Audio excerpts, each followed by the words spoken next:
Hello everyone, good evening. तो आप लोग प्लीज मुझे एक बार बता दीजिए, आपको मेरा स्क्रीन दिख रहा है कि नहीं? Yes ma'am. Okay student, thank you so much student for confirmation. तो स्टूडेंट अभी क्या करें, बाइनोमियल थ्योरम का आई थिंक हमारा अभी तक 4 लेक्चर तो हो गया है।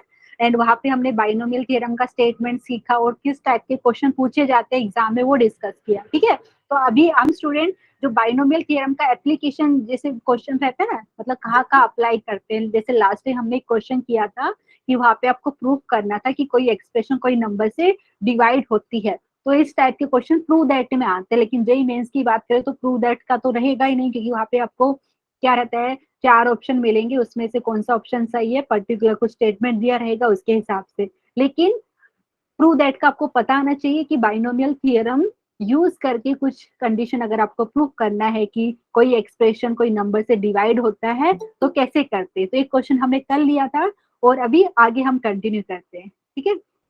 तो यहाँ पे स्टूडेंट मैंने एक क्वेश्चन लिया है, कल जैसे हमने किया था प्रूव करने का, वहाँ पे क्या रहेगा, कुछ एक्सप्रेशन आपको हो सकता है एन के टर्म में दे दे या कुछ न्यूमेरिकली एक्सप्रेशन दे दे और आपको बोलेंगे कि आपको बताना है कि ये नंबर जैसे 25 से डिवाइड होना चाहिए, 30 से डिवाइड होना चाहिए।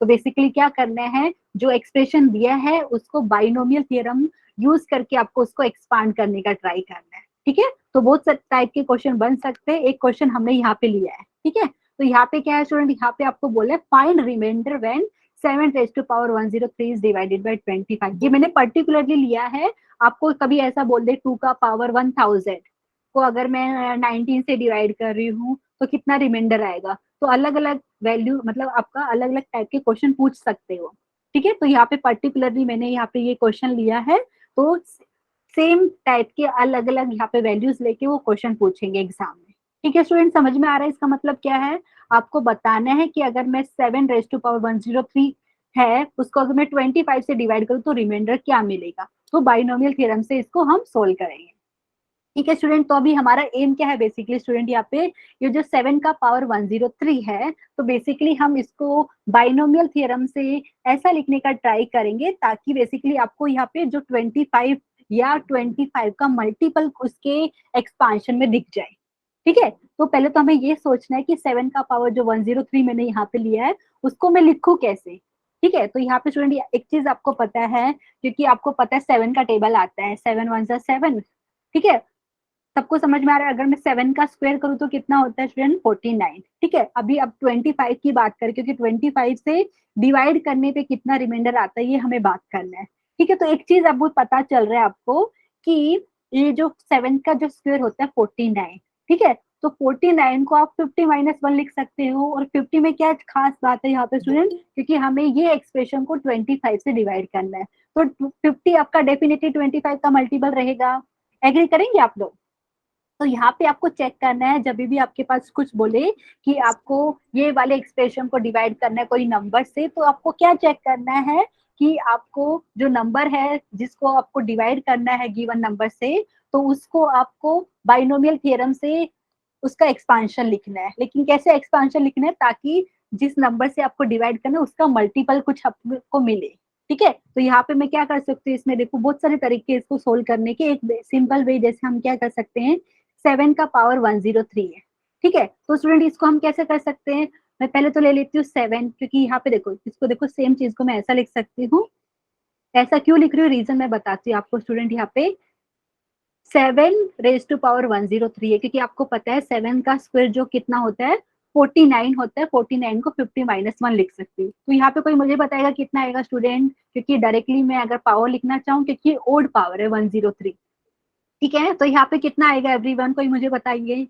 51 ऐसा लिख सकती हूँ कि नहीं, 7 इंटू 7 का स्क्वायर इंटू 51, मतलब ये 7 का पावर 1 हो गया, 7 स्क्वायर का पावर 51 करेंगे मतलब 7 का पावर कितना हो गया 102, ठीक है। पावर पावर ऐड हो जाएगा अगर बेस सेम है तो आपका, ये ऐसे लिख सकती हूँ कि नहीं, प्लीज बता दीजिए एक बार।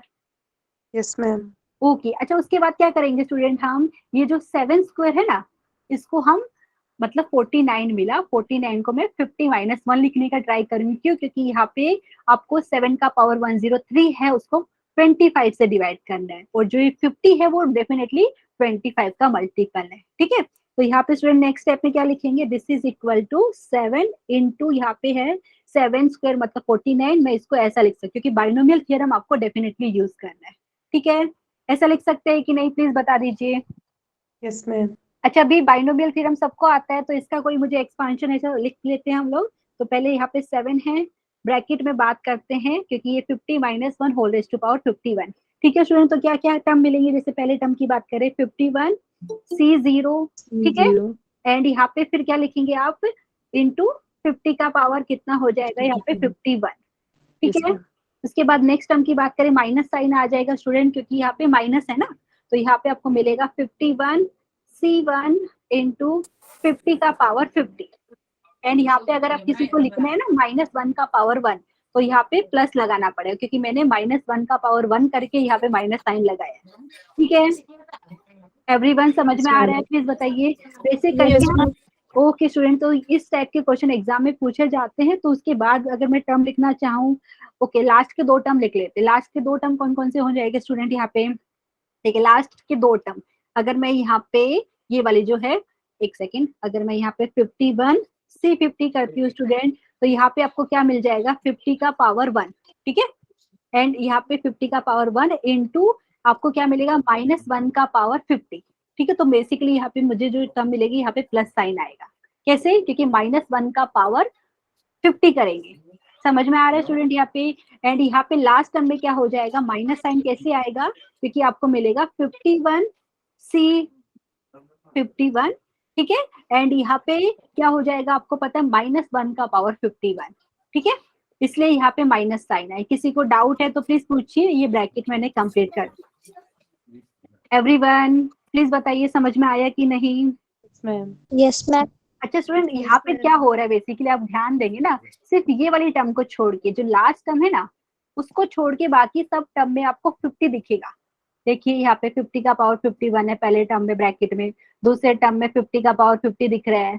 समझ में आ रहा है, सिर्फ ये लास्ट टर्म को छोड़ के बाकी सब में आपको 50 का टर्म आएगा। ठीक है, तो इसको एक काम करते हैं, तो इसको हम लिख सकते हैं, this is equal to 7 into some integer. आपको पूरा सोल्व नहीं करना है, सिर्फ ऐसा लिख दिए 7 इंटू सम इंटीजर, चाहे तो के ले लीजिए। ये वाली बात समझ में आई स्टूडेंट, प्लीज बताइए। तो 7 इंटू सम के, वेयर के इज सम इंटीजर, मतलब उसको सोल्व करेंगे। लेकिन ये वाला जो लास्ट टर्म है ना, ये 50 नहीं देगा, ये 50 नहीं देगा।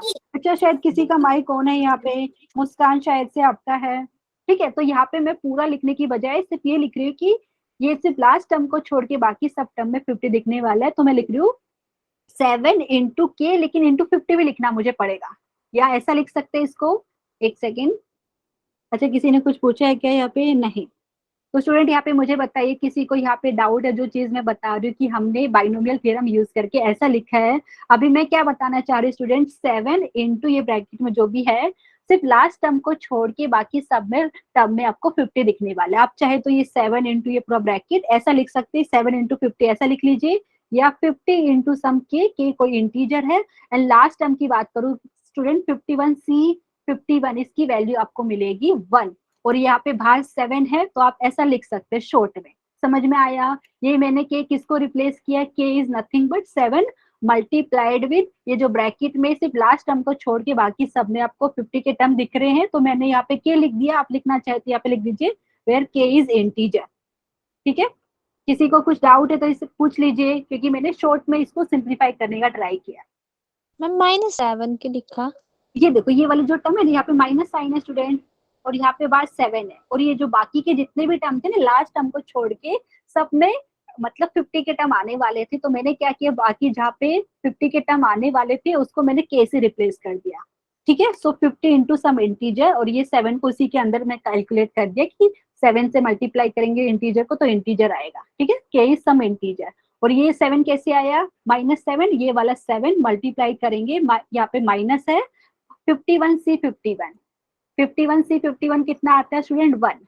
ये वाली बात समझ में आई, प्लीज बताइए। लास्ट टर्म की वैल्यू आपको -1 मिल रही है, और 7 से मल्टीप्लाई किया तो आपको पता चल गया कि 7 का पावर 103 है, वो आपको ऐसा कुछ मिलने वाला है 50 के -7।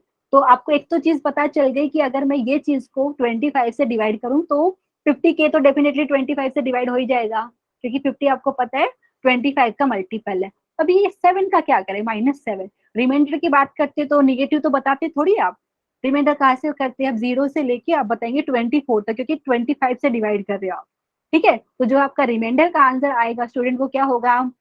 0 से लेके 24 तक बताएंगे आप, ठीक है। एग्री करेंगे कि नहीं?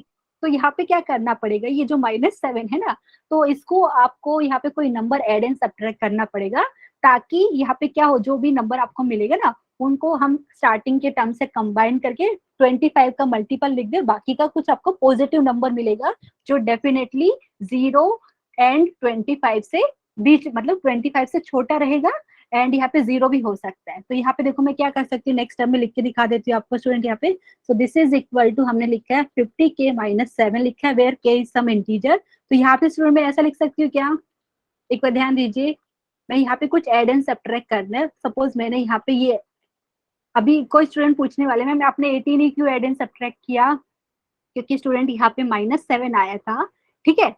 तो बेसिकली आपको पता है -7 -18 कितना होता है, -25, लेकिन -25 25 से डिवाइड होता है कि नहीं? एग्री करेंगे ये वाली बात से? एंड जो ये जो हमें चाहिए ना रिमाइंडर, वो आपका 25 से छोटा चाहिए, एंड जो यहाँ पे आप कर रहे हैं ना एड एंड सब्ट्रैक्ट, बेसिकली वो मल्टीपल ऑफ 25 बनना चाहिए। इसके लिए आपको देखना पड़ेगा कि कौन सा नंबर आप एड एंड सब्ट्रैक्ट करेंगे। स्टूडेंट समझ में आया? प्लीज बताइए। अभी आप बोलेंगे मैम 18 से बड़ा ले लिया होता, ले सकते थे, लेकिन फिर आपको पता है रिमाइंडर 25 से छोटा ही होना चाहिए ना। समझ में आया? प्लीज बताइए। तो बेसिकली तो मैंने यहाँ से ये किया, इसको इरेज कर देती हूँ। यहाँ पे स्टूडेंट किसी को कुछ डाउट रहेगा तो प्लीज पूछिए। तो यहाँ से ये हो गया, एंड हमने उसके बाद बात की जाए ये सारे स्टार्टिंग के टर्म को कंबाइन करके आप ऐसा कुछ लिख सकते हैं, 25 into sum, okay let me write T, ठीक है, एंड यहाँ पे +18 टी इज सम इंटीजर, ठीक है। पूरा कैलकुलेट करने की जरूरत नहीं है, सिर्फ इतना लिख लीजिए टी इज सम इंटीजर। समझ में आया? प्लीज बताइए, किसी को डाउट है तो ऐसा हम लिख सकते हैं। एक मिनट, किसी ने हैंड रेज किया है क्या?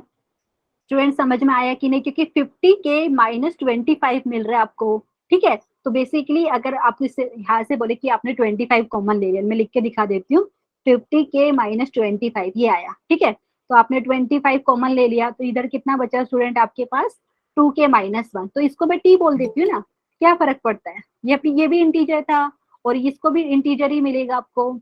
एग्री करेंगे कि नहीं? प्लीज बताइए। Yes ma'am. तो यहाँ से हम ऐसा लिख सकते हैं स्टूडेंट, तो यहाँ से आपको देख के भी पता चला। ओके ये वाला इरेज कर देती हूँ।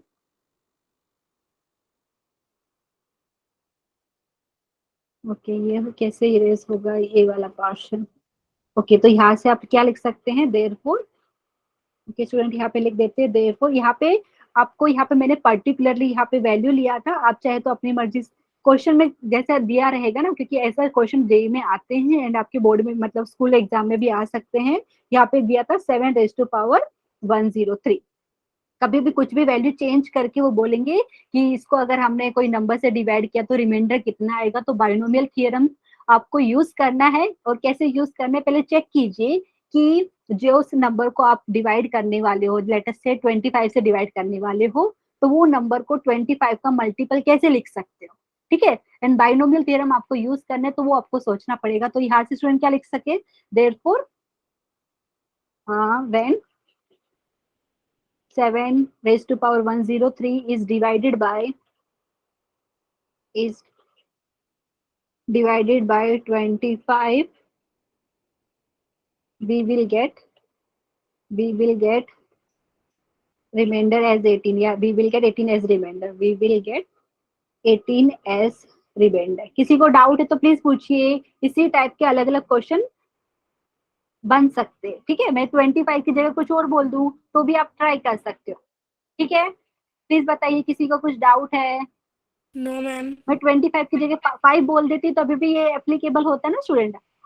समझ में आ रहा है यहाँ पे एवरीवन? तो आपको Yes, पता ma'am. है ये आपको 25 इंटू टी आया, तो फिर हाँ, लेकिन वहां पे रिमाइंडर फिर 18 नहीं आता, ठीक है। वो चीज आपको देखना पड़ेगा, क्योंकि जो रिमाइंडर आता है वो 0 हो सकता है, और जिस नंबर से आप डिवाइड कर रहे हो ना उससे छोटा, ठीक है। अगर 5 से डिवाइड कर रहे होते तो रिमाइंडर 0 हो सकता है, 1 हो सकता है, 2 हो सकता है, 3 हो सकता है, 4 हो सकता है, ठीक है।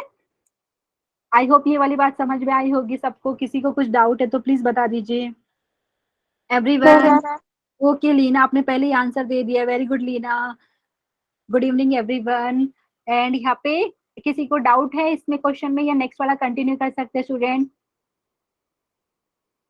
नेक्स्ट क्वेश्चन करते ओके हैं। स्टूडेंट। अच्छा स्टूडेंट, यहाँ पे मैंने एक क्वेश्चन लिया है, ये वाला पहले रह गया था हमारा डिस्कशन करना। इस टाइप के क्वेश्चन आपको बुक्स में भी मिलेंगे, आपके एनसीईआरटी में भी, और ऐसा जे में भी पूछ लेते हैं। तो ये एक क्वेश्चन मैंने पर्टिकुलरली लिया है।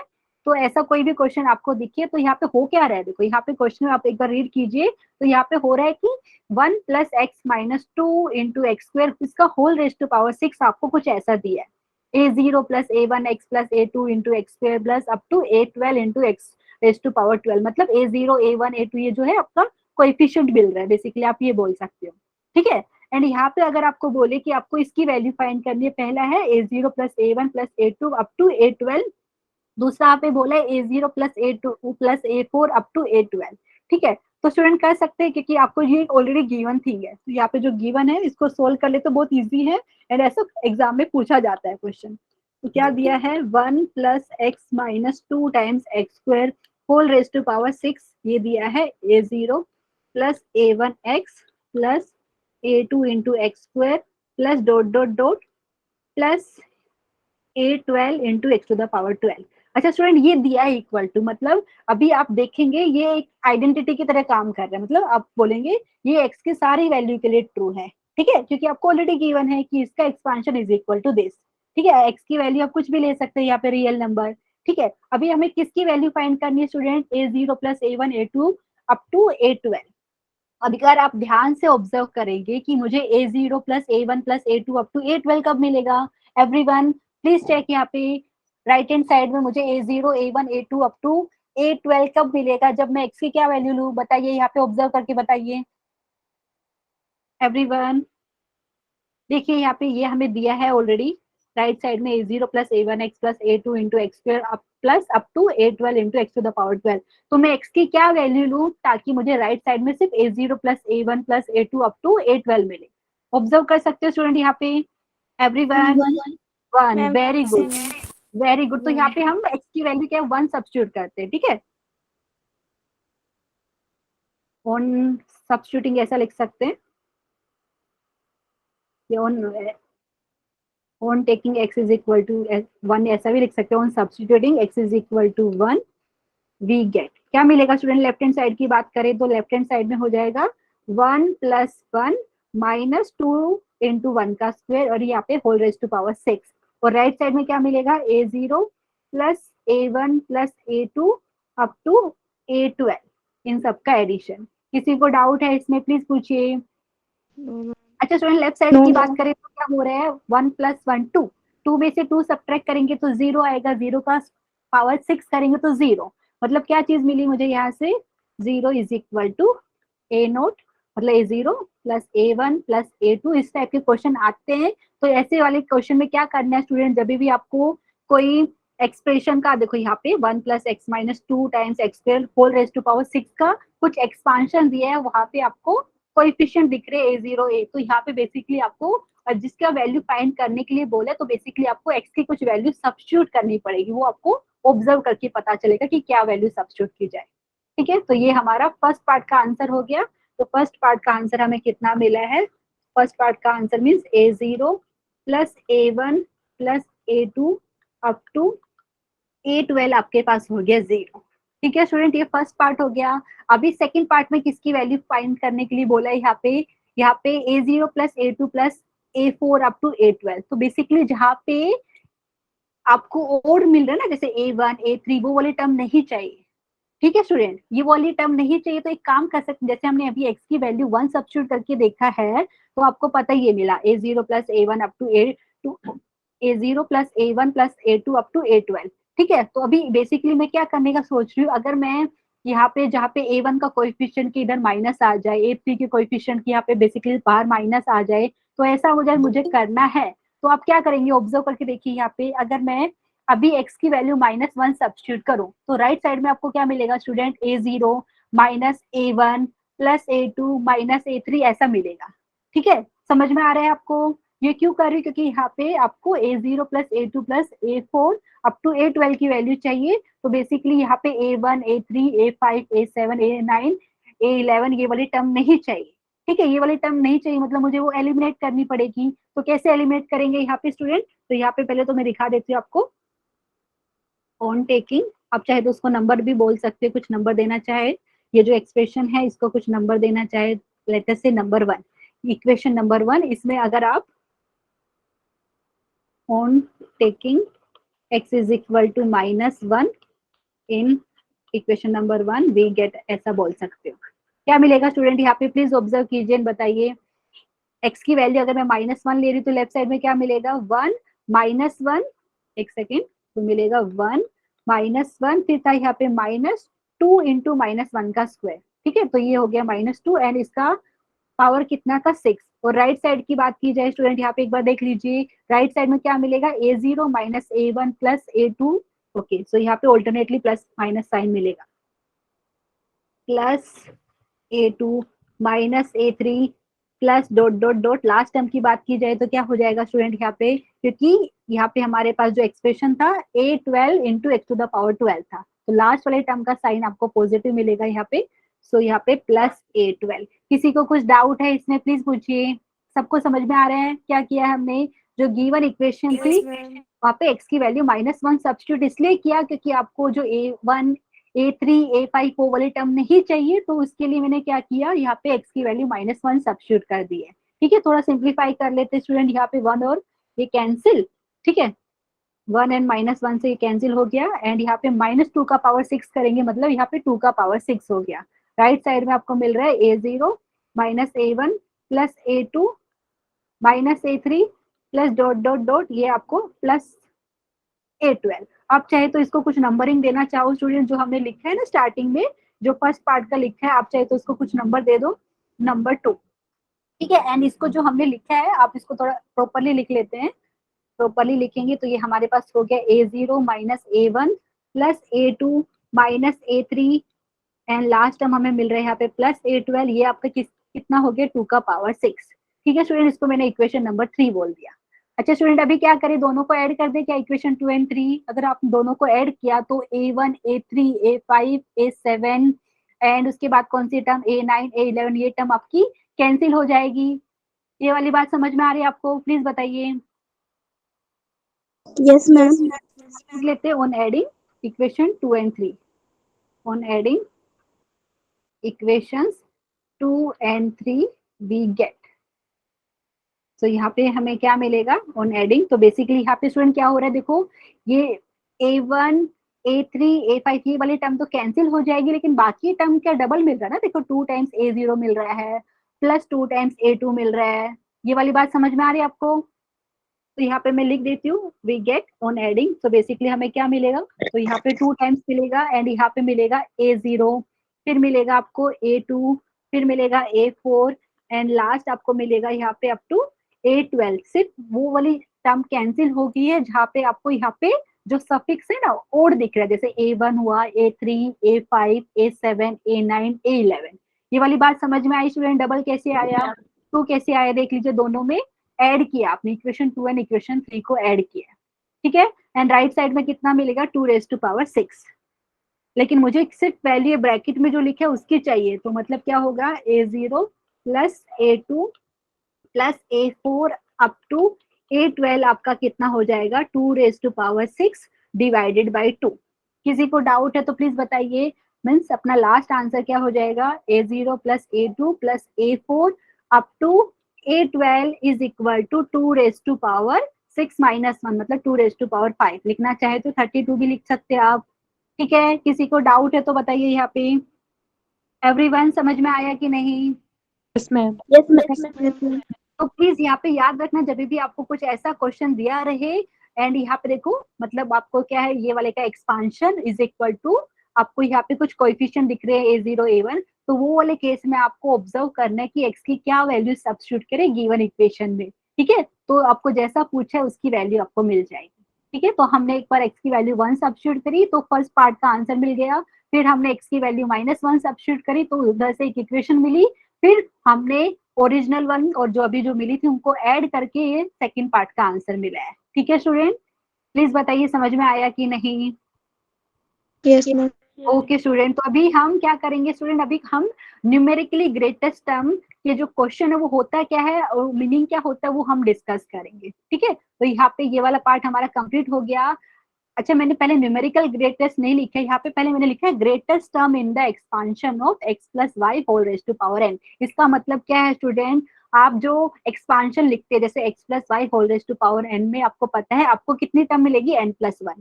ठीक है, तो आपको पता है n+1 टर्म मिलेगी, तो मैं अगर मैं बात करूँ वो जो टर्म मिलेगी उनमें से कौन सी टर्म ग्रेटेस्ट है, मतलब किसकी वैल्यू लार्जेस्ट है।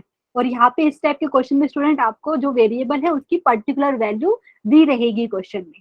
समझ में आया, मतलब फर्स्ट टर्म निकालेंगे तो सपोज वहां पे कोई वेरिएबल दिख रहा है आपको, ठीक है, तो वेरिएबल की वैल्यू आपको ऑलरेडी क्वेश्चन में मिली रहेगी। तो बेसिकली जितनी टर्म रहेगी उन टर्म में से कौन सी टर्म लार्जेस्ट है या ग्रेटेस्ट है वो वाली चीज आपको बतानी है। ठीक है, तो यहाँ पे ग्रेटेस्ट टर्म और यहाँ पे न्यूमेरिकली ग्रेटेस्ट टर्म की भी बात करने वाले हैं। ठीक है स्टूडेंट, समझ में आ रहा है मैं क्या बोलना चाह रही हूँ। ये वाले एक्सपांशन में आपको n+1 टर्म्स मिलेगी, उन टर्म्स में कौन सी वाली टर्म ग्रेटेस्ट है। ठीक है, वैल्यू वाइज मतलब कुछ वैल्यू अगर बात करें, क्योंकि यहाँ पे आप उसका जनरल टर्म लिखते हैं एंड यहाँ पे वेरिएबल की आपकी पर्टिकुलर वैल्यू दी रहेगी क्वेश्चन में। ठीक है, तो यहाँ पे एल्गोरिदम या बोल सकते हैं रूल क्या फॉलो करने वाले, यहाँ पे मैंने ऑलरेडी यहाँ पे दिया है स्टूडेंट। तो आपको करना क्या है, बेसिकली ग्रेटेस्ट टर्म कौन सी है ये पूरे एक्सपांशन में, तो उसके लिए सिंपल प्रोसीजर है स्टूडेंट, आपको r+1th term and rth term का रेशो लेना है। ठीक है, TR+1 डिवाइडेड बाई TR, मतलब r+1th term and rth term का रेशियो लेना है और उसको इक्वल टू 1 करना है। ये आपने एग्जाम्पलर में भी एक क्वेश्चन देखा है ऐसा। ठीक है, एनसीईआरटी के एग्जाम्पलर में एक क्वेश्चन दिया हुआ है ऐसा, तो आपको क्या करना है, r+1th term and rth term का रेशियो लेना है, उसको इक्वल टू 1 करना है। वहां से आपको r की कुछ वैल्यू मिलेगी, लेट अस से k। ठीक है, मैंने बोला r की वैल्यू मिली k। अभी क्या हो रहा है स्टूडेंट, जो ये k की वैल्यू अगर वो इंटीजर है, अगर k आपका इंटीजर है तो आपको पता है यहाँ पे क्या हो जाएगा, दो टर्म tk एंड tk+1, ये दो टर्म आपका लार्जेस्ट टर्म हो जाएगा, मतलब ये दोनों की वैल्यू सेम आएगी, tk एंड tk+1, मतलब ये kth term and k+1th term दोनों आपकी लार्जेस्ट टर्म होगी, ये दोनों की वैल्यू सेम रहेगी। ये वाली बात समझ में आई, जब आपके पास k मिल रहा है इंटीजर। ठीक है, लेकिन कभी कभी क्या है, आप सोल्व करते हैं r की वैल्यू तो इंटीजर नहीं मिल रही है आपको, डेसिमल मिल रही है, फ्रैक्शन में मिल रही है, तो वो वाले केस में स्टूडेंट आपको एक ही टर्म लार्जेस्ट टर्म मिलेगी। यहाँ पे मैंने ऐसा लिखा है, देखो k does not belongs to integer, z लिए आप चाहे तो ये वाला नोटेशन भी यूज कर सकते हो, इंटीजर्स के लिए z भी यूज होता है नोटेशन। ठीक है, सेट ऑफ इंटीजर्स, अगर k इंटीजर नहीं है तो यहाँ पे स्टूडेंट मैंने ये वाला ब्रैकेट लगाया है। अगर आपको नहीं पता तो मैं बता देती हूँ, अभी हमने रिलेशन फंक्शन चैप्टर अभी डिस्कस नहीं किया, ये जो ब्रैकेट है हम इसको यूज करते हैं, यहाँ पे लिखते हैं GIF, शॉर्ट फॉर्म लिखते हैं ग्रेटेस्ट इंटीजर फंक्शन। उसका मतलब क्या होता है मैं बता देती हूँ, हमने अगर ऐसा स्क्वायर ब्रैकेट के अंदर x लिखा है, इसका मतलब ये है कि जैसे एक एग्जांपल के थ्रू समझाने का ट्राई करती हूँ मैं आपको, जैसे अगर मैंने लिख दिया ऐसा, इसको रीड कैसे करेंगे, ग्रेटेस्ट इंटीजर फंक्शन 2.3, इसका मतलब क्या है स्टूडेंट, ये जो आपने अंदर जो लिखा है ना, तो वो इंटीजर जो या तो इसके इक्वल है या इससे लेस देन है, बट वो ग्रेटेस्ट होना चाहिए, तो ग्रेटेस्ट इंटीजर 2.3 का बेसिकली यहाँ पे आप लिखेंगे। 2 आंसर कैसे आया, क्योंकि अगर हम नंबर लाइन पे भी देखेंगे स्टूडेंट, यहाँ पे जैसे 2 है यहाँ पे 3 है, तो 2.3 सपोज आपको यहाँ पे मिला, तो बेसिकली 2.3 यहाँ पे मैंने ब्रैकेट के अंदर लिखा है, स्क्वायर ब्रैकेट के अंदर, तो इसका मतलब है ग्रेटेस्ट इंटीजर लेस देन और इक्वल टू 2.3, तो आपको पता है वो आपके पास इंटीजर वैल्यू यहाँ पे मिलेगा हमेशा। ये वाली चीज मैंने यहाँ से लिखा है, अदरवाइज सिंपल वर्ड्स में अगर मैं बोलना चाहूँ स्टूडेंट, तो जैसे एग्जांपल में देती हूँ आपको, सपोज r की वैल्यू मिली 6 पॉइंट समथिंग, जैसे 6.5। ठीक है, इसका मतलब क्या है, आपको कौन सी वाली टर्म यहाँ पे लार्जेस्ट मिलेगी, इसके नेक्स्ट वाली वैल्यू देख लीजिए, इंटीजर वैल्यू। ठीक है, तो यहाँ पे आप बोलेंगे आपको T7 वाली जो टर्म है वो लार्जेस्ट हो जाएगी। ये वाली बात में अगर समझ में नहीं आ रही है, ग्रेटेस्ट इंटीजर फंक्शन होता क्या है स्टूडेंट, यहाँ पे अगर आपने ये स्क्वायर ब्रैकेट के अंदर कुछ नंबर लिखा है तो उसका आंसर हमेशा इंटीजर मिलेगा, और उसका मतलब है ग्रेटेस्ट इंटीजर लेस देन और इक्वल टू दिस नंबर जो आपने ब्रैकेट के अंदर लिखा है। ठीक है, अभी के लिए इतनी बात समझ में आई स्टूडेंट। ये कब करेंगे, यहाँ पे अगर आपका जो k की वैल्यू मिल रही है ठीक है, मतलब यहाँ पे जो आर की वैल्यू हमने के बोला है वो बेसिकली आपका कुछ डेसिमल है, जैसे 6.5 हो गया, 6.7 हो गया, तो बेसिकली लार्जेस्ट टर्म आपकी कौन सी हो जाएगी, T7। यस ठीक मैम। है, ठीक है, क्योंकि यहाँ पे मैंने ये लिख के दिखाया टी ग्रेटेस्ट इंटीजर, इसको GIF भी बोलते हैं हम, GIF short form, greatest integer function less than और इक्वल टू, ये जो आपने अंदर लिखा है उसका। ठीक है, तो डोंट वरी, अभी के लिए सिर्फ इतनी चीज याद रख लीजिए, अगर आपका आंसर फ्रैक्शन में आ रहा है तो उसका जो इमीडिएट जो क्या है इंटीजर है वो वाली टर्म आपको लार्जेस्ट टर्म मिलेगी। तो जैसे यहाँ पे आपको पता है के की वैल्यू इंटीजर आ रही है, does not belongs to integer, नहीं मेरी मिस्टेक है यहाँ पे, अगर आपका के की वैल्यू डेसिमल में आ रही है तो वो वाले केस में आप क्या लिखेंगे, आपका जो है टी यहाँ पे ग्रेटेस्ट इंटीजर के +1, मतलब यहाँ पे आर की वैल्यू सपोज आपका 6.5 आया, तो आपकी 7th टर्म आपकी लार्जेस्ट टर्म रहेगी। ठीक है, अभी के लिए कंफ्यूज मत होइए, मैं आपको क्वेश्चन में अच्छे से डिटेल में समझाऊंगी कि कैसे लिखते हैं। ठीक है, तो ये नोटेशन मैंने जो यूज किया है इसको हम बोलते हैं GIF शॉर्ट फॉर्म में, ग्रेटेस्ट इंटीजर फंक्शन। ठीक है, स्टूडेंट समझ में आ रहे हैं, वापिस से दिखा देती हूँ यहाँ पे, ये ग्रेटेस्ट टर्म फाइंड करने के लिए बोल रहे हैं आपको, और यहाँ पे आप बहुत जगह न्यूमेरिकली ग्रेटेस्ट टर्म, उसको शॉर्ट फॉर्म में NGT भी हम बोलते हैं, न्यूमेरिकली ग्रेटेस्ट टर्म। ठीक है, क्योंकि मैंने अभी सिर्फ ग्रेटेस्ट बताया है, न्यूमेरिकली ग्रेटेस्ट कब बताऊंगी, सपोज आपका एक्सपांशन में कहीं पे माइनस साइन दिख रहे हैं, न्यूमेरिकली ग्रेटेस्ट टर्म में स्टूडेंट हम साइन नहीं देखते कि माइनस है कि प्लस है, बेसिकली मैग्नीट्यूड देखते हैं हम वहाँ पे। ठीक है, तो ये जो मैंने मेथड लिखे सेम चीज वहां पे भी अप्लाई करेंगे, न्यूमेरिकली ग्रेटेस्ट वाले में सिर्फ यहाँ पे उसका मैग्नीट्यूड ले लेंगे। ठीक है, समझ में आया,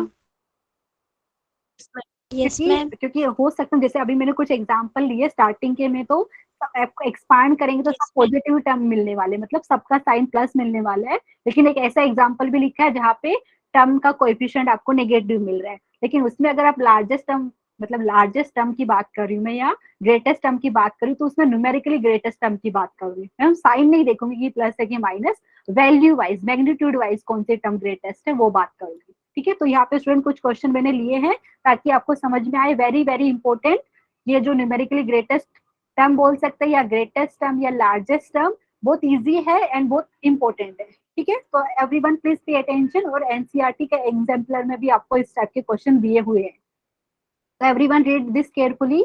Find the greatest term in the expansion of 1 plus x whole raised to power 10 when x is equal to 2/3. ठीक है स्टूडेंट, अभी हमने क्या प्रोसीजर सीखा, अगर मुझे ग्रेटेस्ट टर्म फाइंड करनी है तो पहला स्टेप क्या बताया आपको, r plus 1th term and 8th term का रेशियो इक्वल टू 1 लेना है, वहां से r की कुछ वैल्यू मिलेगी, उसको मैंने k बोला है। ठीक है, अगर वो k आपका क्या है इंटीजर आ जाता है, तो वो वाले केस में आपको दो लार्जेस्ट टर्म मिलेगी या ग्रेटेस्ट टर्म मिलेगी, मतलब दोनों की वैल्यू सेम आ रही है। ठीक है, टीके एंड टीके प्लस 1। ठीक है, एंड अगर आपका यहाँ पे जो के की वैल्यू है इंटीजर नहीं है, वो वाले केस में आप बोलेंगे यहाँ पे टी एंड ब्रैकेट, ये जो मैंने नीचे जो सफिक्स लिखा है यहाँ पे ग्रेटेस्ट इंटीजर के +1, मतलब अभी एग्जाम्पल के थ्रू मैं आपको समझाती हूँ। ठीक है, ये वाला अभी स्टूडेंट ये क्वेश्चन है यहाँ पे, let us solve this question. Student कोई मुझे जनरल टर्म बता सकता है इसका, तो यहाँ पे मैं डायरेक्टली लिखना चाह रही हूँ, यहाँ पे ratio r plus 1th term and ratio ये वाली टर्म एंड 8th टर्म का रेशो आपको इक्वल टू 1 लेना है। ठीक है, अच्छा स्टूडेंट यहाँ पे r प्लस 1th टर्म बता सकते हैं या मैं सेपरेटली लिख के बताऊं, सबको पता है यहाँ पे 1 plus x whole raise to power n के एक्सपांशन में आपको r प्लस 1th टर्म ऐसा लिखते हैं कि नहीं, प्लीज चेक कीजिए एक बार, मैं लिख देती हूँ यहाँ पे n CR, n की वैल्यू 10 है हमारे पास, तो यहाँ पे 10 सब्स्टिट्यूट कर देते हैं, 10 CR इंटू क्या होता है स्टूडेंट, कोई बताएगा यहाँ पे x to the power r, याद है कि नहीं सबको, प्लीज बताइए, अभी बहुत सारे क्वेश्चन सोल्व कर चुके हैं ऐसा, 1 plus x whole raise to power n का। ठीक है, नहीं आ रहा है तो मैं एक बार दिखा देती हूँ आपको, ऐसा लिखते हैं ना इसको, NC0 plus NC1 into x plus dot dot dot, last हम आप लिखते हैं NCN into x to the power n। तो जनरल टर्म की बात की जाए स्टूडेंट, यहाँ पे क्या हो जाएगी, r प्लस 1th टर्म हो गया आपके पास NCR into x to the power r। Please बताइए समझ में आया कि नहीं एवरीवन। Yes ma'am. ठीक है, तो ये वाली चीज हम ले रहे हैं, मतलब r plus 1th term and term का रेशियो हमें लेना है और इसको इक्वल टू 1 करना है। ठीक है, फिर वहां से r की वैल्यू देखनी है कि क्या आ रही है, इंटीजर वैल्यू मिल रही है कि फ्रैक्शनल वैल्यू मिल रही है। ठीक है, तो यहाँ पे स्टूडेंट लेट अस टेक, यहाँ पे क्या होगा स्टूडेंट बताइए, 10 CR-1 into x to the power R-1। सब लोग एग्री करेंगे ना यहाँ पे, ठीक है, और ये इक्वल टू 1 है। कोई मुझे सिंप्लीफाई करके बताइए क्या आएगा, इधर ही लिख देती हूँ मैं आपका 10 CR और यहाँ पे ये है। अच्छा स्टूडेंट, अभी रिजल्ट याद है आपको कौन सा वाला, ये वाला NCR डिवाइडेड बाय NCR-1, इन दोनों का रेशियो क्या होता है, N-R+1 डिवाइडेड बाई R। ये हमने आई थिंक कल भी कोई क्वेश्चन में यूज किया था। यूज कर लो स्टूडेंट, यहाँ पे प्लीज बता दीजिए, कर सकते हैं कि नहीं, सब लोग है कि नहीं यहाँ पे, प्लीज बताइए, समझ में आ रहा है कुछ?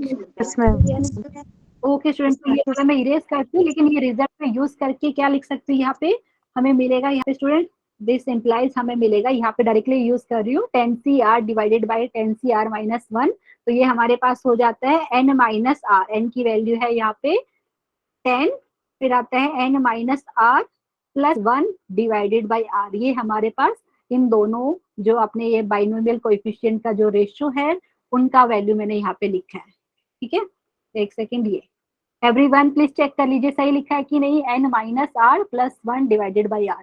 अच्छा अभी x के बारे में कोई कुछ बताएगा, x का पावर r न्यूमरेटर में, डिनोमिनेटर में x का पावर r-1 है, इंडाइसिस से कंबाइन करके कितना मिलेगा बताइए, x का पावर मिलेगा r, फिर लिखेंगे -r+1, क्या मिलेगा प्लीज बताइए, यही मिलेगा एवरीवन, या x का पावर और कुछ आएगा, 1 ही आएगा ना x का पावर, कैसे देखो -r+1, ये कैंसिल होके x का पावर 1 मतलब x मिलेगा, ठीक है। एंड राइट साइड में क्या है स्टूडेंट प्लीज बताइए, राइट साइड में 1 लेना है हमें।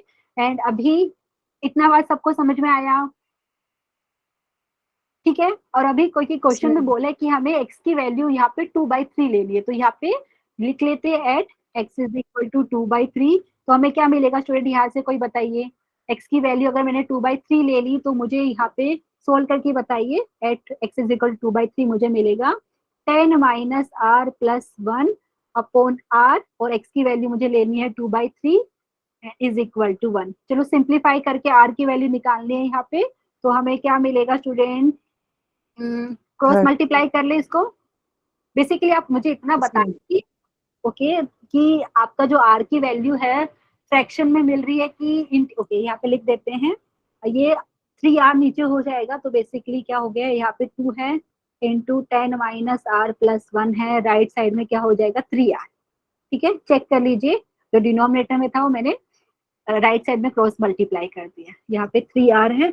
चलो सोल्व करते हैं इसको, everyone please solve this with me. तो यहाँ पे हमारे पास क्या हो गया, नेक्स्ट हम लिख देते हैं, यहाँ पे हमें मिलेगा यहाँ पे, एक सेकेंड, ये मिल गया 20 - 2r+2 -2r+2, and right side में मुझे लगता है हमारे पास था 3r, यहाँ पे r है दिख नहीं रहा अच्छे से, एक सेकेंड, ये हमारे पास 3r, तो यहाँ पे जो r है, अच्छा स्टूडेंट अभी बताइए क्या करें, एक काम करते हैं -2r को उधर शिफ्ट कर देते हैं, सो 20 + 2 कितना हो गया 22, एंड ये हो गया 3r+2r। तो एवरीवन प्लीज चेक, तो यहाँ पे मुझे मिल रहा है 22 इज इक्वल टू यहाँ पे 5r, ठीक है। तो मतलब मैं अगर बात करूँ r की वैल्यू की, या ऐसा लिख दीजिए 5r इज इक्वल टू 22, इसका मतलब है r की वैल्यू की बात की जाए स्टूडेंट, आपको मिल रहा है 22 अपॉन, तो कितना आएगा, इसको थोड़ा सा लिखना पड़ेगा ना फ्रैक्शन, ये 4 पॉइंट कितना आएगा 4। अच्छा ये, हाँ ये चीज आपको अभी देखनी पड़ेगी, क्योंकि 4.4 स्टूडेंट इंटीजर नहीं है, आप लोग एग्री करेंगे। तो बेसिकली मैं आपको क्या बताना चाह रही थी कि जब आर की वैल्यू के आती है और के वो जो आपका इंटीजर नहीं होता, जैसे यहाँ पे 4.4, तो ये जो है ना 4.4 का ग्रेटेस्ट इंटीजर वैल्यू हो गई 4, तो मैंने ऐसा बताया ना आपको, जैसे यहाँ पे k+1 ऐसा, मतलब आपका जो है फिफ्थ टर्म क्या है, वो आपका लार्जेस्ट टर्म हो जाएगा, ग्रेटेस्ट टर्म हो जाएगा, यही चीज मैं बताना चाह रही थी। ये वाली बात समझ में आई स्टूडेंट, जब भी आपका फ्रैक्शन में आता है तो जो नेक्स्ट इंटीजर आएगा, सिर्फ ये सब लिखने की बजाय डायरेक्टली आप मुझे लिख के बता सकते हो, ये जो मैंने आपको लिख के बताया था रूल में, तो इसका मतलब क्या है, यहाँ पे लिखेंगे दिस इम्प्लाइज, ठीक है, क्या लिखेंगे, लार्जेस्ट टर्म या greatest term, largest term is 25। किसी को डाउट है इसमें प्लीज बताइए, क्योंकि यहाँ पे आप ऐसा लिखते थे, देखो नीचे ऐसा लिखते थे +1, तो इसका मतलब है इसकी वैल्यू आई 4, ग्रेटेस्ट इंटीजर यहाँ पे 4 आया, +1, फिफ्थ टर्म आपको यहाँ पे लार्जेस्ट टर्म मिले। किसी को डाउट है तो प्लीज पूछ लीजिए। ठीक है, सिर्फ इतना ही हमें बताना था कि कौन सी वाली टर्म लार्जेस्ट टर्म रहेगी, पूरा टर्म कैलकुलेट करके नहीं दिखा। ठीक है, यहाँ पे पूरा टर्म कैलकुलेट नहीं करना है। Find the greatest term in the expansion, कि एक्सपांशन में कौन सी टर्म ग्रेटेस्ट है, यहाँ पे लार्जेस्ट है। ठीक है, मतलब वैल्यू वाइज आप बात करके कि एक्स की पर्टिकुलर वैल्यू 2/3 दी हुई थी, तो यहाँ से सबको समझ में आया। वैल्यू कैलकुलेट करने के लिए बोला है, सिर्फ बताना है कि कौन सी टर्म लार्जेस्ट है। ठीक है, ये वाला पार्ट हो गया स्टूडेंट। उसके बाद नेक्स्ट क्वेश्चन भी इसी टाइप का है, मैं आपको दिखा देती हूँ।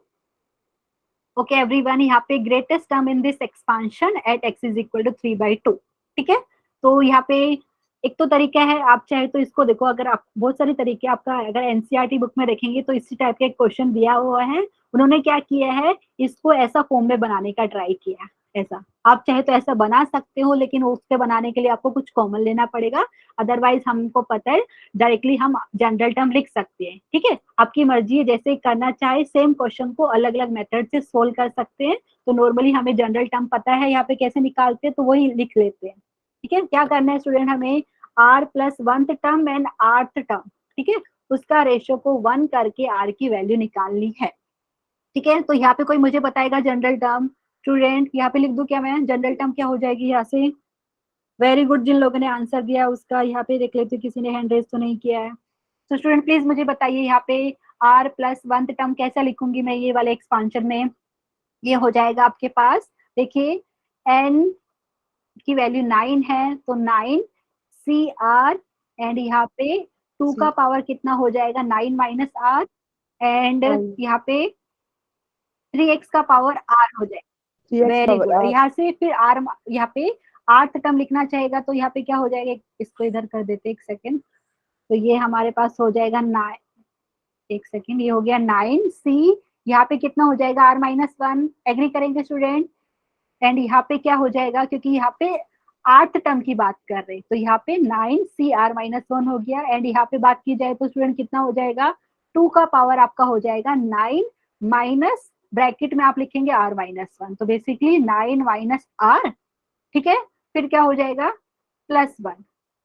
एवरीवन प्लीज बताइए मैंने जो लिखा वो सही लिखा है कि नहीं।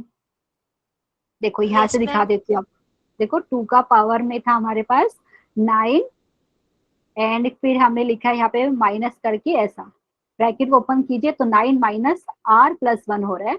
एंड उसके बाद स्टूडेंट यहाँ पे हमने सब लिख दिया है, एंड उसके बाद हम क्या करेंगे, दिस इज इक्वल टू 1। अच्छा यहाँ पे बताइए, जो आपका NCR डिवाइडेड बाय NCR-1 वाला है, वो जो रिजल्ट है डायरेक्टली मैं यूज करके स्टूडेंट इन दोनों का, देखो यहाँ पे मैं रेड पेन से हाईलाइट करती हूँ, ये वाला, इसको मैं रिप्लेस कर सकती हूँ ना, कैसा, इसको रिप्लेस कैसे होगा स्टूडेंट, ये आपको हो जाएगा 9 minus R+1 divided by R, इन दोनों टर्म को मैं ऐसा रिप्लेस कर देगा। ठीक है, तो अभी के लिए मैं हटा देती हूँ, नेक्स्ट पेज पे लिखते हैं, दिस इम्प्लाइज, ये हमारे पास 9 माइनस R+1 अपॉन R। ठीक है, ये समझ में आया स्टूडेंट, किसका रेशियो है ये, 9CR डिवाइडेड बाय 9CR-1 की वैल्यू ये आती है, हमने रिजल्ट में पढ़ा है NCR का। अच्छा उसके बाद क्या बाकी है हमारे पास, लेट अस चेक। कोई मुझे बताएगा 2 के पावर में कितना आएगा, इंडाइसिस का प्रॉपर्टी यूज कीजिए आप लोग, यहाँ पे दिखा देती हूँ मैं। 2 का पावर हो जाएगा 9 माइनस R, फिर यहाँ से जो है 9 माइनस 9 हो गया, प्लस R हो गया, एंड फिर यहाँ पे -1। प्लीज चेक कर लीजिए, a to the power m divided by a to the power n is same as a to the power m minus n। ठीक है, प्लीज बताइए क्या हो रहा है, 9 कैंसिल, R कैंसिल, तो बेसिकली मुझे क्या मिला, 2 का पावर -1 मिल रहा है कि नहीं। एवरीवन कुछ मिस्टेक है तो भी बताइए, किसी को कुछ डाउट है इसमें। ओके, तो ये वाला पार्ट इरेज कर देती हूँ। एंड स्टूडेंट बहुत इंपॉर्टेंट है ये वाला कॉन्सेप्ट, ग्रेटेस्ट टर्म या न्यूमेरिकली ग्रेटेस्ट। मैंने न्यूमेरिकली क्यों नहीं लिखा यहाँ पे, क्यों, क्योंकि स्टूडेंट सब जगह प्लस साइन था, तो आपको पता है सारे टर्म में पॉजिटिव साइन आपको दिखेगा, जहाँ पे माइनस वाला रहता है ना वहाँ पे न्यूमेरिकली ग्रेटेस्ट बोलते हैं। ठीक है, जिसके एक्सपांशन में आपको पता है माइनस के टर्म भी मिलेंगे, तो यहाँ पे ये हो गया। एंड यहाँ पे बात की जाए स्टूडेंट, तो 2 का पावर हम मुझे लग रहा है -1 मिल रहा है, एक सेकेंड, यहाँ पे 2 रेज टू पावर -1 मिल रहा है। अगर 3x, ओके इसका तो कुछ है ही नहीं हमारे पास, तो 3, ओके एक second, into 2 raise to power -1 into हमारे पास क्या है 3x का पावर r, ठीक है 3x whole raise to power r and this is equal to 1। ठीक है स्टूडेंट, अभी मुझे बताइए x की पर्टिकुलरली आपको वैल्यू दी हुई है at x is equal to कितना दिया है क्वेश्चन में, लेटेस्ट चेक 3/2, ठीक है at x is equal to 3/2, तो क्या मिलेगा यहाँ पे मुझे बताइए 9 minus r plus 1 divided by r, और 2 का पावर -1 इज सेम एज 1/2, ठीक है एंड यहाँ पे 3 इंटू एक्स की वैल्यू अपने है 3/2, इसका whole raise to power r दिया है, एक सेकेंड, हाँ आर ही दिया हुआ है ना हमारे पास, कुछ मिस्टेक किया है क्या हमने, स्टूडेंट सही लिखा है ना हमने, कुछ मिस्टेक तो नहीं किया यहाँ पे टर्म में, आई थिंक हमने सही लिखा है। Yes ma'am. सही है ना? Yes ma'am. ओके ये सही लिखा है एंड यहाँ पे क्या हमारे पास दिस इज इक्वल टू 1, ठीक है इसको सिंप्लीफाई कर लेते हैं, क्या मिलेगा अपने पास, ये हमें मिला 9 minus r plus 1 divided by r and into ये हाफ है, इसके बारे में क्या बोलेंगे स्टूडेंट, ये कितना मिला 9/2 ना, लेकिन यहाँ पे पावर में हमें आर मिल रहा है, दिस इज इक्वल टू 1, कुछ मिस्टेक तो नहीं किया है, एक सेकेंड कुछ कैंसिल हो रहा है क्या हमारा, एक सेकेंड एक बार चेक करते हैं क्वेश्चन को वापस से, 2 plus 3x whole raise to power 9 है मैंने लिया है, x का वैल्यू 3/2 लिया है एंड यहाँ पे 3x का पावर r आता है, लेकिन मैंने यहाँ पे एक मिस्टेक कर दी, किसी ने बताया ही नहीं, इसलिए हमारा यहाँ पे पावर में r आ रहा है। स्टूडेंट कोई बताएगा क्या मिस्टेक है यहाँ पे, everyone there is one mistake, यहाँ पे मैंने नीचे डिनोमिनेटर में x वाला टर्म तो लिखा ही नहीं है, किसी ने बताया भी नहीं, मिस्टेक हो गई हमारे हमसे, इसको करेक्ट करते ये हो जाएगा 3x का पावर कितना है हमारे पास, एक सेकेंड पूरा इरेज करते हैं, सॉरी फॉर यहाँ पे कैलकुलेशन में मिस्टेक हुआ स्टूडेंट, यहाँ पे डिनोमिनेटर में हमारे पास 3x का पावर कितना आएगा यहाँ पे कोई बताइए, यहाँ पे हो जाएगा हमारे पास r-1, और ये इक्वल टू 1 लेना है, तो यहाँ से आप इसको कंबाइन करेंगे तो आपको क्या मिलेगा 3x का power r minus r plus 1, ठीक है तो एक सेकेंड यहाँ पे नेक्स्ट स्टेप में कैलकुलेट करते हैं, तो बेसिकली ये इधर से r गायब हो जाएगा, ठीक है यहाँ से r नहीं आएगा अभी, ठीक है स्टूडेंट कैलकुलेशन चेक कर लीजिए एक बार। हाँ तो अभी इसको थोड़ा सिंप्लीफाई कर लेते हैं, क्या हो जाएगा देख लीजिए, तो यहाँ पे 9 minus r plus 1 upon r है, आपको यहाँ से पता चला 9/4 है, ठीक है ओके यहाँ से लिखना चाहे तो 9/4, okay 9 minus r plus 1 divided by r into 9/4 is equal to 1, तो क्रॉस मल्टीप्लाई कर लेते हैं ताकि हमें आर की वैल्यू मिले, तो यहाँ पे 9 इंटू एंड यहाँ पे बात की जाए स्टूडेंट 4r हो जाएगा, प्लीज चेक कर लीजिए क्रॉस मल्टीप्लाई में कुछ मिस्टेक है तो बता दीजिए, सही है ना ये, देखिए यहाँ पे 9 था हमारे पास, 3 3 ठीक है 9/4 आए तो 9 इधर मल्टीप्लाई होगा, तो लेट अस सिंप्लीफाई, तो ये हमारे पास कितना होगा, ये 81 हो गया, नहीं यहाँ पे और भी हम लिख सकते थे ना, हमने कुछ यहाँ पे सिंप्लीफाई नहीं किया, 9 प्लस 1 हो जाएगा 10, ठीक है अब एक काम करते पूरा चाहे तो पूरा लिख देते हैं इसको, एक सेकेंड 9 इंटू ये हमारे पास जो ब्रैकेट में बेसिकली स्टूडेंट ये हो गया 9 plus 1 10, so 10 minus r, 10 minus r and right side में हमें क्या मिल रहा है यहाँ पे 4r एंड इसको सिंप्लीफाई करते हैं तो ये 90 हो गया minus 9r is equal to 4r, तो यहाँ से बात की जाए तो आप लिख सकते हैं 90 is equal to 4r plus 9r, ठीक है एक बार चेक कर लीजिए कैलकुलेशन पार्ट, ये 90 हो गया, ये हमारे पास आई थिंक 13r हुआ, तो यहाँ से अगर मैं बोलना चाहूँ 13r इज इक्वल टू 90, इसका मतलब है r आपका कितना हो गया 90/13, ठीक है आपको पता है 13 7 का कितना होता है 91 ना, तो यहाँ पे बेसिकली ये आपको पता है 6 पॉइंट समथिंग मिलने वाला है, 6 पॉइंट समथिंग, कुछ बता दीजिए कितना है 6 पॉइंट, जैसे अगर ये करेंगे ये होता है 78, तो यहाँ पे आपको मिलेगा 2, यहाँ पे कितना मिलेगा 8 में से ये आया, डेसिमल में क्या लिखेंगे स्टूडेंट, एनीवन 9 आएगा कि 8 आएगा वो मैटर नहीं है, लेकिन आपको पता है 6 पॉइंट समथिंग कुछ तो मिलने वाला है, ठीक है अगर मैं 8 से करूँ तो क्या 9 या 8, ओके 9 करके देखते हैं, अगर 9 होगा तो ये यहाँ पे 9 मैम। ये 9 एंड ये 2 11 ना। हाँ, तो ये सिर्फ इतना इतना चीज चाहिए कि सिर्फ डेसिमल में आ रहा है 6 पॉइंट समथिंग। यही चीजें मैंने लिखने के लिए आपके लिए पूछा ये कितना आ रहा है। तो ये हो गया, क्योंकि आपको पता है जो वैल्यू आर की मिली स्टूडेंट वो आपको फ्रैक्शन में मिल रही है, डेसिमल में मिल रही है। तो यहाँ से डायरेक्टली मैं बात करूँ तो इसका इंटीजर वैल्यू नेक्स्ट जो इंटीजर आएगा वही बता दीजिए, वो आपका यहाँ से लिख सकते हैं नेक्स्ट स्टेप में। दिस इम्प्लाइज कौन सी वाली टर्म, T7। ठीक है, T7 is the largest term या ग्रेटेस्ट टर्म, तो इज द लार्जेस्ट टर्म। समझ में आ रहा है कि नहीं स्टूडेंट? यहाँ पे उन्होंने वैल्यू कैलकुलेट करने के लिए नहीं बोले, जस्ट आपको बताना है कि कौन सी वाली टर्म की वैल्यू सबसे ज्यादा रहेगी, मतलब लार्जेस्ट रहेगी ग्रेटेस्ट रहेगी, ये आपको बताना है। Largest, T7 is the seventh term, is the largest term. किसी को डाउट है इसमें प्लीज बताइए, सबको समझ में आया? सेम ऐसे ही करने, एक क्वेश्चन मैंने ऐसा लिया है यहाँ पे एक्सपांशन में नेगेटिव टर्म आ रही है, तो वहाँ पे आपको बोलेंगे न्यूमेरिकली ग्रेटेस्ट, या यहाँ पे भी न्यूमेरिकली ग्रेटेस्ट बोलती तो स्टूडेंट सेम ही आंसर आता।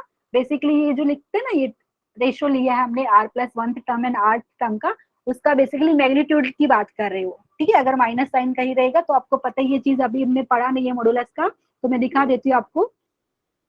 किसी ने हैंड रेज किया है यहाँ पे, मुस्कान प्लीज बताइए, कुछ डाउट है? मैम आपने वो लिखा था ना NCR अपॉन NCR -1 जो सॉल्व किया था वो समझ नहीं आया बीच में। ये वाला कहाँ पे, पीछे वाला एक बार मैं दिखा देती हूँ यहाँ पे। ये यस मैम। ओके, मैं यहाँ पे रिजल्ट लिख देती हूँ, क्या रिजल्ट है वो, ताकि आपको पता चले कि हर क्वेश्चन में यूज कर रही है वाला। NCR डिवाइडेड बाय NCR-1, ये रिजल्ट हमने जब NCR का प्रॉपर्टी पढ़ा था तो वहां पे हमने प्रूव भी किया था, ये होता है N-R+1 डिवाइडेड बाई R। ठीक है, तो यहाँ पे देखिए 9CR था divided by N, okay 9CR-1, तो वहां से आप ये यूज करेंगे तो क्या मिल जाएगा, 9-R+1 डिवाइडेड बाई R। ठीक है, ये रिजल्ट आपको बार बार यूज करना पड़ेगा जब आपको ऐसा क्वेश्चन मिलेगा न्यूमेरिकली ग्रेटेस्ट वाला, या ग्रेटेस्ट टर्म आपको फाइंड करना है कोई एक्सपांशन में। ठीक है, ये वाला रिजल्ट बहुत इंपॉर्टेंट है। मुस्कान समझ में आया? आप चाहे तो इसका प्रूफ कर सकते हो। हमने पता है एनसीआर क्या होता है, क्या होता है यहाँ पे, NCR is n factorial divided by r factorial into n minus r factorial, वहां से ये रिजल्ट आया है। समझ में यस। आया? ठीक है, तो अभी हम ऐसा ही क्वेश्चन करने वाले, लेकिन ऐसा लेंगे जहाँ पे आपको पता है माइनस साइन भी दिखेंगे, तो लेकिन क्वेश्चन में वहां पे बोलेंगे find the numerically greatest term. Numerically greatest term का मतलब क्या है, मैग्नीट्यूड देखना है, साइन नहीं देखना है कि माइनस है कि प्लस है, अदरवाइज तो आप बोलेंगे मैम नेगेटिव नंबर हमेशा पॉजिटिव से स्मॉलर रहते हैं। ठीक है, वो मुझे पता है, लेकिन यहाँ पे न्यूमेरिकली ग्रेटेस्ट की बात करें तो स्टूडेंट मैग्नीट्यूड आपको देखना है। ठीक है, तो यहाँ पे हम एक क्वेश्चन ले लेते हैं, तो यहाँ पे मैग्नीट्यूड लिखने वाले हम। ठीक है, क्योंकि यहाँ पे पता माइनस साइन है, तो आप बोलेंगे हम कुछ टर्म में माइनस साइन आएगा, वेरी गुड, माइनस ही आएगा, लेकिन यहाँ पे न्यूमेरिकली ग्रेटेस्ट टर्म, और इसको हम शॉर्ट फॉर्म में NGT बोलते हैं, न्यूमेरिकली ग्रेटेस्ट टर्म।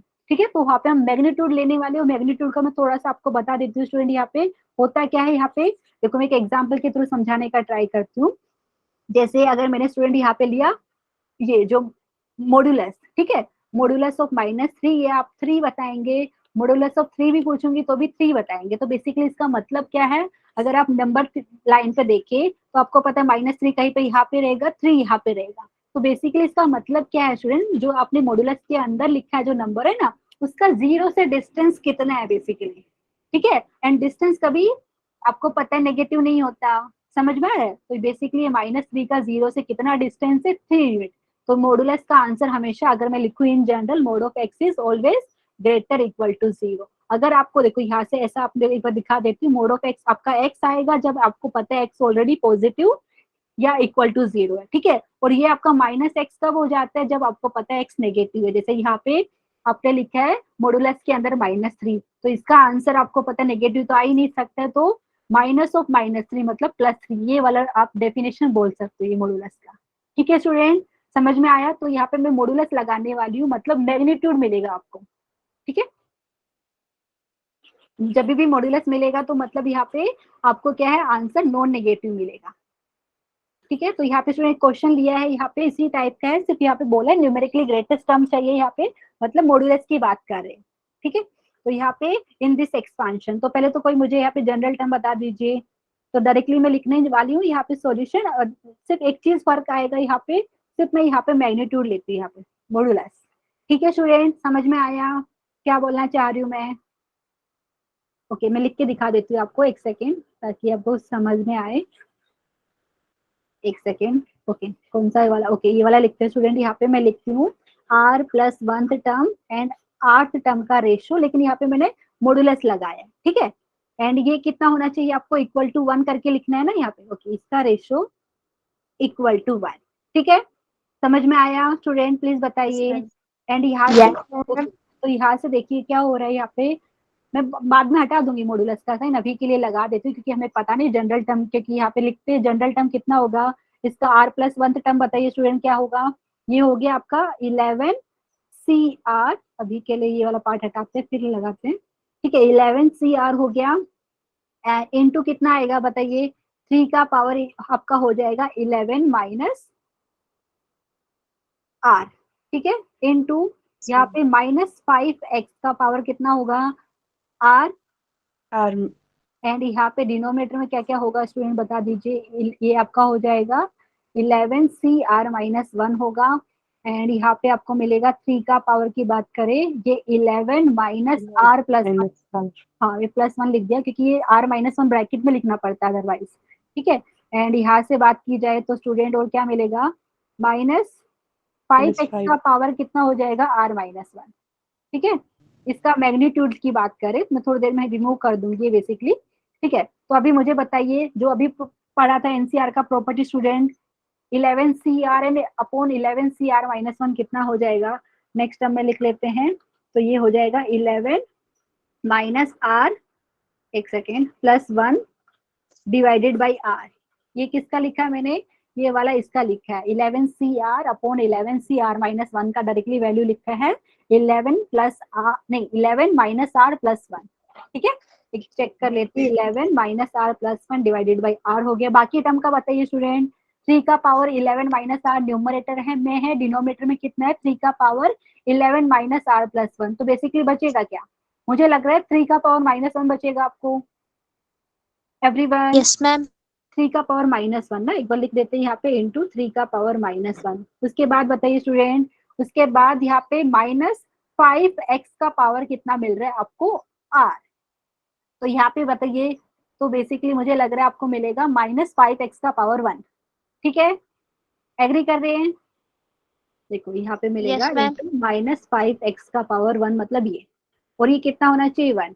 अच्छा स्टूडेंट, अभी मैं मैग्नीट्यूड की बात करूँ, क्योंकि जो माइनस साइन है ना, अगर आप नेगेटिव नंबर का भी मैग्नीट्यूड लेते हैं तो भी नॉन नेगेटिव आता है, तो अभी मैं हटा देती हूँ, लेकिन ये माइनस साइन में कंसीडर नहीं करूंगी अभी। क्यों? क्योंकि अभी मैंने एग्जांपल दिखाया था आपको, modulus of -5 is same as modulus of 5, दोनों का आंसर सेम आता है, ठीक है। एग्री करेंगे? तो अभी मैं मॉडुलस हटा दूंगी ये, लेकिन मैंने क्यों लिया था? क्योंकि इसलिए लिया था क्योंकि आपको पता है जहाँ पे भी माइनस साइन था ना, उसका भी मॉडुलस इज सेम एज यहाँ पे जैसे मैंने आपको दिखाया है, ठीक है। तो यहाँ पे मैं थोड़ी देर के लिए रिमूव कर देती हूँ, लेकिन आपको समझ में आना चाहिए मॉडुलस ऑफ जैसे x होता है is same as modulus of -x, ठीक है। जैसे अगर किसी को डाउट है, ये इसका मॉडुलस 5 आया, मॉडुलस ऑफ -5 भी 5 आया, ठीक है। समझ में आया स्टूडेंट? मैं रिमूव कर रही हूँ तो लेकिन रीजन तो पता होना चाहिए ना क्यों रिमूव कर रही हूँ। तो अभी मैं माइनस साइन नहीं लगाऊंगी, तो रीजन पता होना चाहिए कि मैम का माइनस साइन कहाँ पे गया, ठीक है। तो यहाँ पे मिलेगा 11 minus r plus 1 upon r, और ये आपको पता 3 का पावर -1 मतलब 1/3, ठीक है। और यहाँ पे डायरेक्टली स्टूडेंट में 5x लिख रही हूँ, समझ में आया कि नहीं? माइनस कहा गया? मॉडुलस ने ले लिया, ठीक है। समझ में आया यस एवरीवन? मैम। एंड ये क्या लिखती हूँ? Equal to 1। चलो अभी मुझे बताइए यहाँ पे x की क्या वैल्यू दी थी हमें, एक बार चेक कर लेते हैं फटाफट। x की वैल्यू क्या दी थी स्टूडेंट हमें? 1/5, ठीक है। तो यहाँ पे लिखते हैं at x is equal to 1/5, क्या मिलेगा आपको यहाँ पे? 11 minus r plus 1 upon r into 1/3 into 5 into 1/5, ठीक है। चेक कर लीजिए, 5 आई थिंक कैंसिल हो रहा है, ठीक है। और बाकी की बात की जाए स्टूडेंट, आपको मिल रहा है यहाँ पे 11 minus r plus 1 is equal to 3r। देख लीजिए डिनोमिनेटर में 3r था, वो राइट साइड में आप क्रॉस मल्टीप्लाई कर सकते हो। स्टूडेंट प्लीज बताइए समझ में आया कि नहीं आया? एवरीवन प्लीज बता दीजिए एक बार, समझ में आया यस ना आपको? ओके, तो यहाँ से यस। बात की जाए तो हमें मिल रहा है 11 माइनस r एक सेकंड, क्या था, 11 minus r plus 1 is equal to 3r था ना, तो ये वाले r को उधर भेज देते, एक काम करते हैं, एक सेकंड, यहाँ पे प्लस 1 एंड यहाँ पे हमारे पास 3r था, जो इधर का माइनस r था उधर भेजा तो प्लस r हो गया, तो 11 प्लस 1 कितना हुआ student, 12 is equal to 4r, and यहाँ पे हमें मिल रहा है 4r इज इक्वल टू 12, मतलब r की वैल्यू क्या मिली है यहाँ पे, 3। ठीक है, r की वैल्यू 3 है कि नहीं, प्लीज बताइए। हाँ, तो ये 3 जो है वो इंटीजर वैल्यू है स्टूडेंट, तो जो हमने एल्गोरिदम लिखा था ग्रेटेस्ट टर्म का या न्यूमेरिकली ग्रेटेस्ट टर्म का बोल सकते हो, वहां पे एक चीज पढ़ी थी कि जब आपका आर की वैल्यू इंटीजर मिलती है तो वो वाले केस में दो आपको टर्म मिलेंगी जिसका वैल्यू सेम रहेगा और दोनों टर्म आपकी लार्जेस्ट रहेगी। ठीक है, तो यहाँ पे मैं लिख सकती हूँ दिस इम्प्लाइज आपका T4 एंड टी नहीं नहीं थ्री, एक सेकेंड, T3 भी आएगा एज वेल एज T4। एक सेकेंड, यहाँ पे पहले T3 लिखती हूँ, this implies T3 and T4 are the largest या न्यूमेरिकली ग्रेटेस्ट, हम ऐसा लिख सकते हो। ठीक है, so T3 and T4 are the, एक second, are the largest, are the numerically greatest बोल सकते हैं, are the numerically greatest term. किसी को डाउट है तो प्लीज पूछिए, यहाँ पे दोनों की वैल्यू सेम आएगी स्टूडेंट यहाँ पे, क्योंकि हम न्यूमेरिकली की बात करते हैं, साइन नहीं देख रहे प्लस माइनस का, ठीक है, मैग्नीट्यूड वाइज देख रहे हैं हम। स्टूडेंट प्लीज बताइए। अच्छा स्टूडेंट, अगर आपने कुछ ध्यान में आया होगा कि ये जो हो क्या रहा है, बेसिकली मैं आपको दिखा देती हूँ कि हो क्या रहा है। जब भी आपने जब पास्कल ट्रायंगल का सीखा था, याद है, जो आपका कोएफिशिएंट है बाइनोमियल कोएफिशिएंट का, वही कॉन्सेप्ट यहाँ पे आपको मिल रहा है। मैं आपको एक बार दिखा देती हूँ, एक सेकंड, यहाँ पे नेक्स्ट पेज पे।